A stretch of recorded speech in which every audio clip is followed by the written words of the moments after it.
Okay, so we're gonna start our pan off with some extra virgin olive oil, just a little bit, just enough to coat the bottom of the pan. You could mix it with butter. I don't, because there's gonna be plenty of flavor in the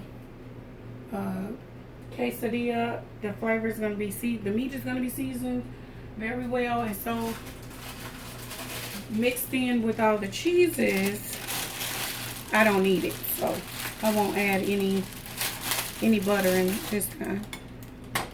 Just gonna do the same way. Lay it flat to get a little oil on it, both sides. Same with this side. Okay. Just want both sides to get oil. Okay. Now I got this simmering on medium.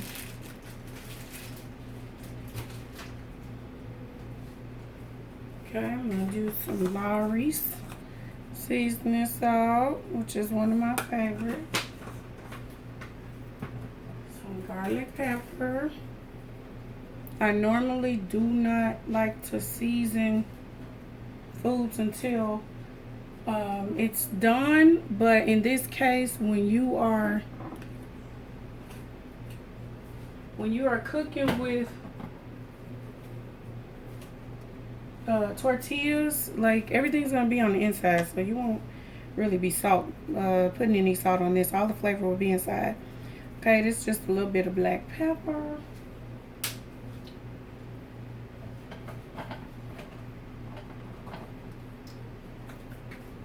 Sprinkle a little bit of Italian seasoning on there.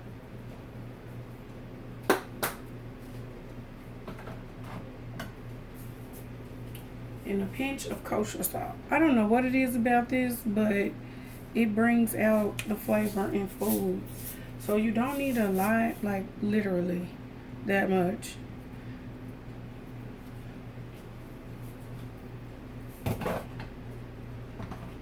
Okay, so we're gonna let this cook. And while that's cooking, now would be a good time to dice up your veggies, your green peppers and your onions, and also dice up that cheese. Okay, so we got some onions diced up here. This is enough onions for about 4 quesadillas. 6 of us here, so I'm gonna stretch it for 6 because I'm not cutting up any more onions, and that is like a half of onion. So I'm gonna dice up some green peppers.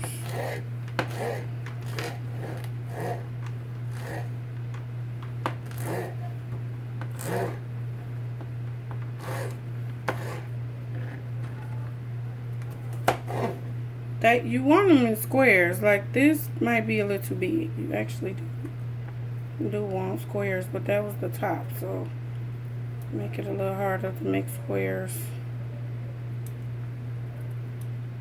These flavors should be subtle, not bold.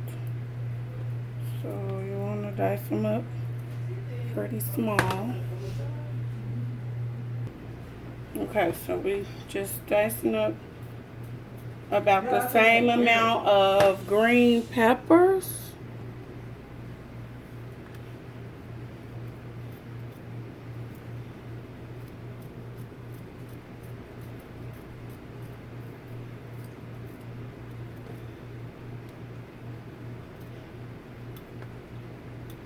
This is easier to dice this way when you cut them in strings like this.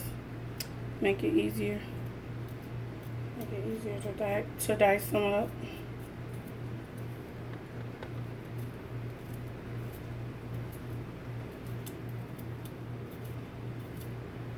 Cheese may be a little bit difficult to dice perfectly like this, but that's okay as long as it's diced up. And so that's about the same amount. As you can see, it's not the whole green pepper, but that was half of an onion. The other half of an onion, like a medium-sized onion, that I already had. And it needs to cut open a new onion. Okay, so let's check on the meat. Okay, so this is basically done. This is done. Because it's actually cooked longer than I like it to.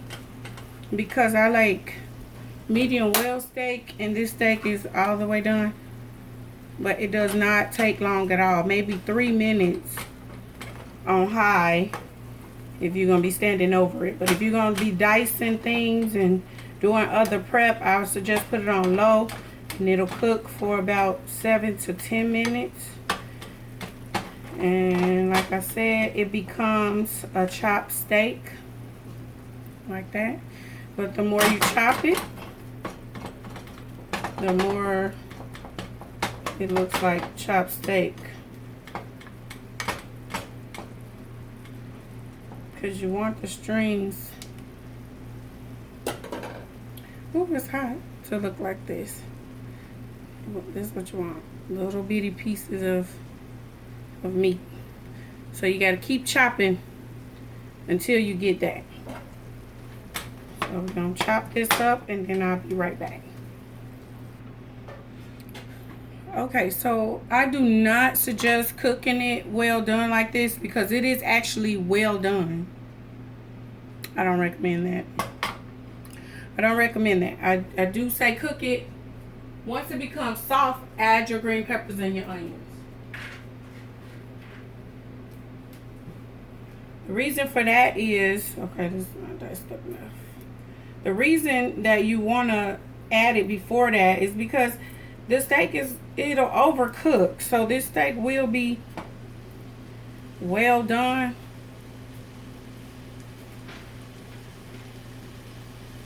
This one will be perfect for my fiance because he does not like medium well steak. So we're gonna let him have this one. The next one will be not cooked so done.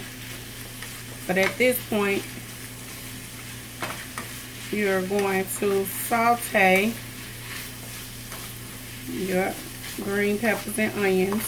And then after this, when I do the next one, I'll show you another way to do this. You do it this way, add your green peppers and onions if you like the crunch. Me, I like the crunch. So that's why I do it this way. And they're not completely cooked and soft. But I will show you for the next one that I'm about to do another way to do it. And that way your onions and green peppers are soft. Kind of soggy and sauteed really well. But these will be sauteed, simmered down just a little bit because of the heat. But it will still, my green peppers and my onions will still have a crunch. Maybe a few more onions in there. We'll still have a crunch, but that's just how I like it.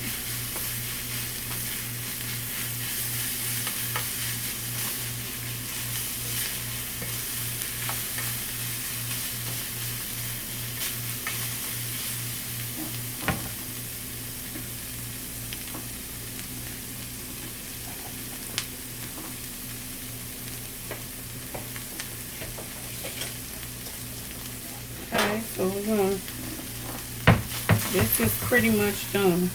I'm going to put that in a bowl for later use.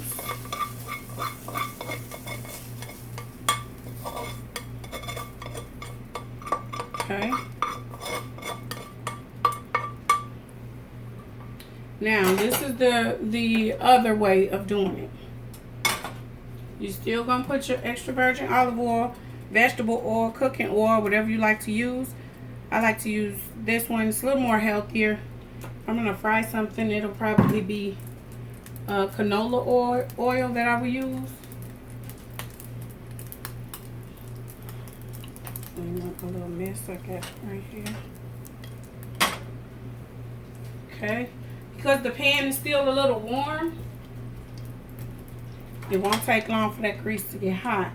So instead of adding the meat, you're gonna saute the green peppers and onions.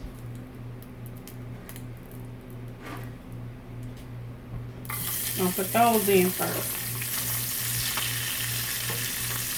Oh, those onions are a little big.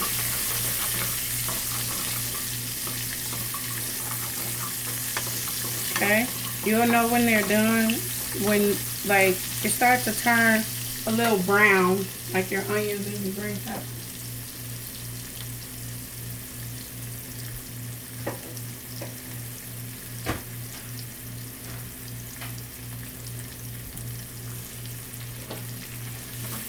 And then you can use these as little or as much as you want.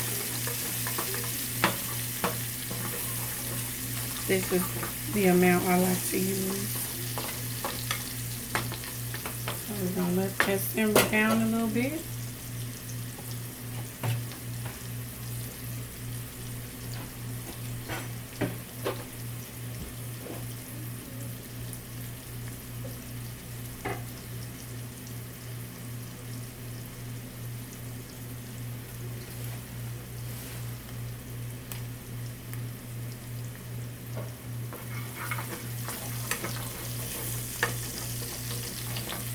You see that? Okay.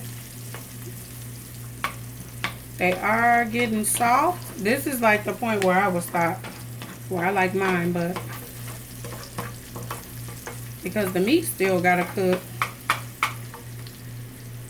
they will get more soft.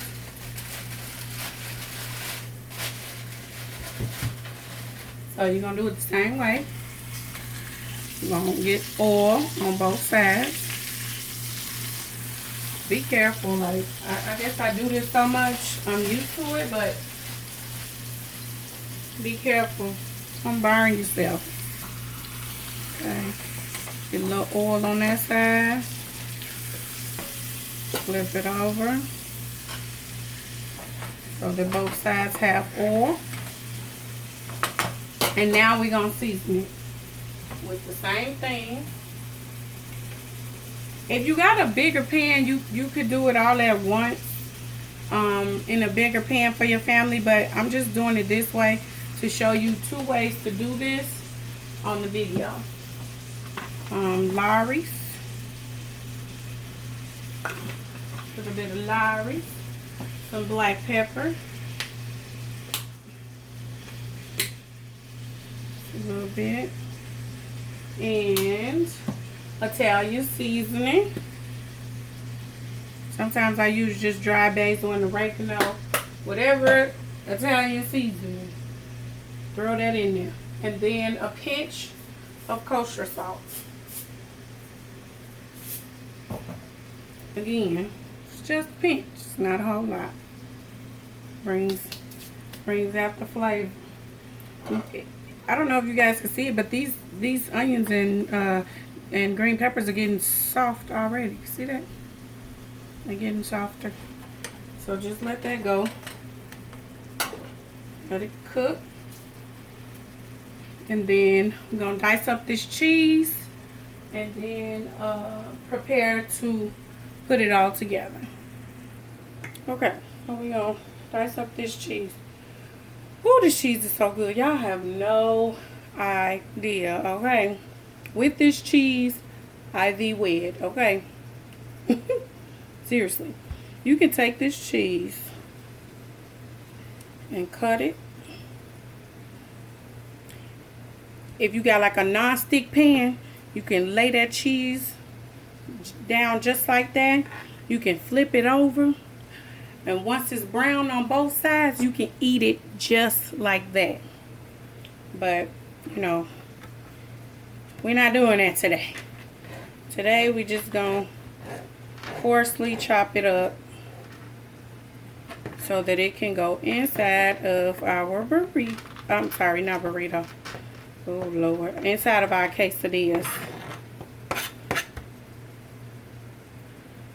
So, I guess we can call this cheesy steak quesadillas. No, we can't call it that.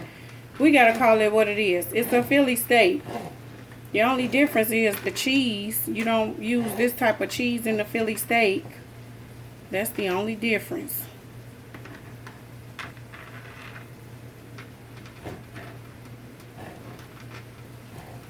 So we just took a Chicago style Philly cheese and made a Mexican dish out of it. That's basically what we're doing, because Chicago is where I get the best Philly steak and Philly chicken sandwiches from. Oh my gosh, don't get me started. It's gonna make me ready to go home. But okay, so we're gonna cut it up.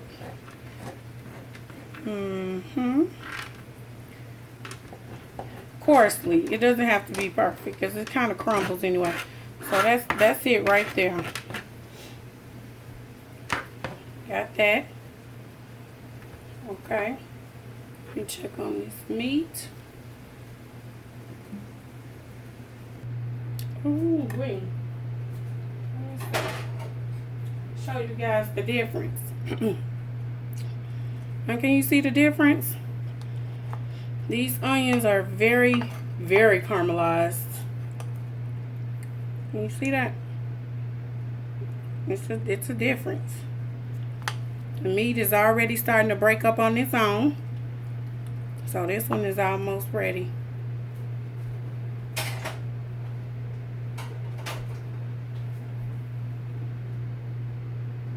Okay.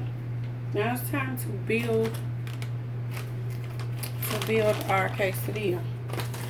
Now you want to work with half at a time. Don't put it in the middle, okay? Because you need to fold it. So your cheese will act as your glue.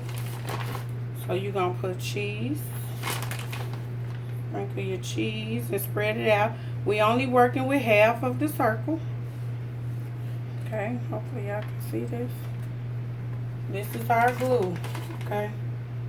And then we're gonna put a little bit of this cheese in there too, just to spice things up. I'm not a big fan of a whole lot of spicy foods, so you probably won't see me make a bunch of spicy foods, but I do have some dishes that I know how to make because I had to make them for someone. Now this steak, you're not going to use all of it. You're going to use half of it, because this is enough for two.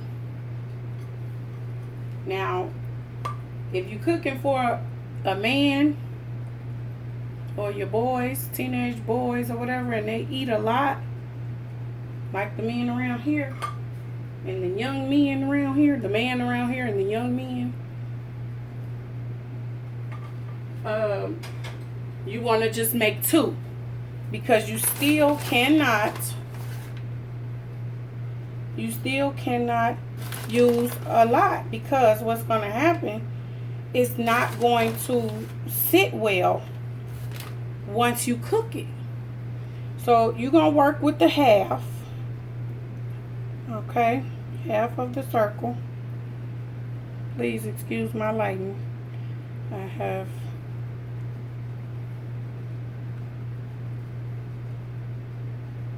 okay, and then you're just gonna fold it in half just like that, and you want it to lay kind of flat, so that's why you don't want to put too much meat in there. Once we cook this, you'll see what I'm talking about. Okay, so when we come back, I need to put the rest of them together, and then when I come back, I will show you how to cook them. Okay. So, extra virgin olive oil. The only reason we're doing this is because you can heat this to a much higher temperature than butter, but it does taste better with a buttery flavor, so I do mix it. Again, I'm using my brown butter that I have in there that I made. I would prefer regular butter, but you know, when we ball on the budget, We are frugal. We use what we have.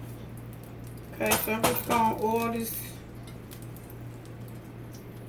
oil up the sides a little bit and focus on the middle. This will keep the butter from burning because that oil will last longer than the butter. And we're gonna do the same thing.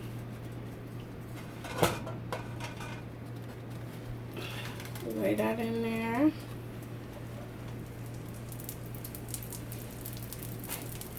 Probably will make sense to make them flat, put them flat.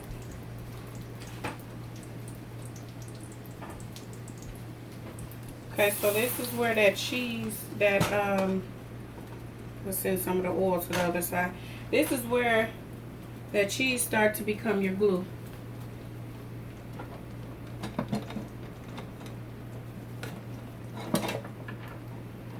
Okay, you're gonna need a spatula. If you got a big spatula, perfect. If you don't, just use whatever you have. Just make sure it's strong. This is the one that I have that I use. So you cannot walk away from the stove with this. You want to watch this because you do not want to burn it. If you burn your tortilla, they don't taste so well unless you like char. Like my sister actually likes char, so for her, burning is not so bad. For me, it's ruined, okay? So you want to not burn it. The reason that I'm applying pressure is because I want that cheese to glue these pieces together so that when I flip it, it does not fall out. So I'm applying pressure for them to stick together.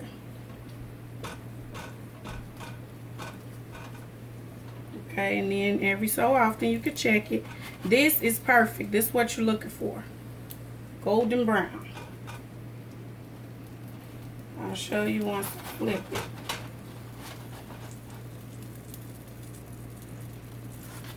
Okay.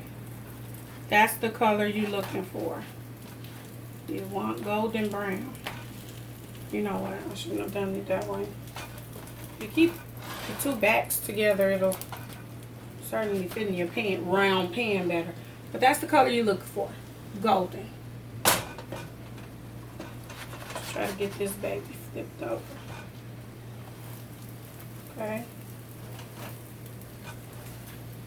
So you're just going to let the other side golden out. You're also going to apply pressure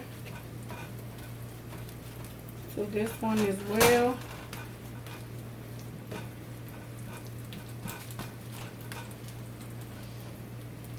Look at that. That looks delicious. It's gonna taste delicious too. Cheese might ooze out, but that's fine. That's why you try not to put the cheese so close to the edge. You're gonna try hard not to do that because it will start to melt, and once it melts, it'll spread itself out. Okay, so we're just going to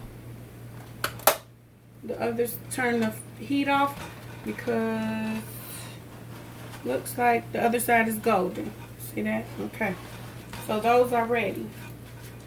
The next thing we're gonna do is cut them up. You gotta let it cool a little bit so you don't lose all your cheese. But we're gonna I'm gonna come back. We're gonna cut it up and we're going to top it off. And after that, it's ready. Okay, so I let it cool for probably like 3 minutes, not that much. And we're just gonna cut them into triangles and plate them. So you want to start at the flat end. I don't know why I do this, but this is just the way I do it. So I think it's because the corners. I don't know. Whatever. And I use a pizza cutter. I don't use a knife because this is easier for me. If you don't have one, you can use a knife. But I just slice through it and make 3 slices. Okay. So when you open it, that's what you have. Philly cheesesteaks. Philly cheesesteak quesadillas. Okay. Okay. And that's what they look like. Now, in a Philly cheesesteak sandwich, you're going to put mayo. You're going to put mild sauce. You might put any of that stuff on it. But because this is a quesadilla, it's not like bread. You're certainly not going to put mayo or salsa if you're going Chicago style. If you want to put salsa, sour cream, and things like that, you can. Absolutely. But we're going Chicago style, so we're certainly going with your favorite barbecue sauce. Yes. That's what we're going to top it off with. Barbecue sauce. Also, as a side for our halfway Mexican dish today, I'm also going to, we also having the Zatarain's red beans and rice. This is really good. Instamom. I always go with what's fastest. I think these took enough time. But this is the end result. This is not about the Zatarain's rice, so we won't talk much more about that. But this is your Philly cheesesteaks. And thank you so much for watching. Make sure you like, subscribe, hit that notification bell, and also leave a comment. Let me know what you think. If you got any other ideas, something you think I could add, something you think would taste good with these, let me know. If you don't like it, let me know. But I certainly want to hear from those who actually make it and try it. All right, till next time. See you in the next video. But as of right now, dinner is served.